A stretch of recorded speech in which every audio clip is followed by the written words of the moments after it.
একদিনের ঘটনা। রাতের বেলায় ঘুমন্ত অবস্থায় হঠাৎ বাইজিদ বুস্তামি রহমতুল্লাহি আলাইহির মায়ের পানি পিপাসা পেল। তখন মা বাইজিদকে ডেকে বলল, হে পুত্র, আমাকে এক গ্লাস পানি দাও, আমার অনেক পিপাসা পেয়েছে। মায়ের এই কথা শুনে বাইজিদ বুস্তামি পানি আনতে গেলেন, কিন্তু ঘরে এক ফুটা পানিও নেই। তাই তিনি ঘর থেকে বের হয়ে গেলেন পানি আনার জন্য। কিন্তু যখন তিনি পানি নিয়ে আসলেন তখন তার মা ঘুমিয়ে পড়েছেন।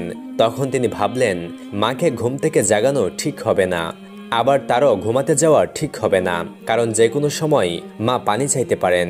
এইসব চিন্তা করে তিনি পানি নিয়ে মায়ের পাশে সারা রাত দাঁড়িয়ে রইলেন।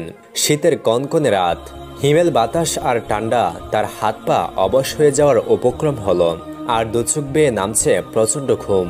কিন্তু এসব কিছু বাদ দিয়ে মায়ের যদি ঘুম ভেঙে যায়, এই চিন্তায় তিনি গ্লাস হাতে নিয়ে দাঁড়িয়ে রইলেন। অতঃপর রাত শেষে ভোর হলো। মা তার চোখ খুলতেই পাশে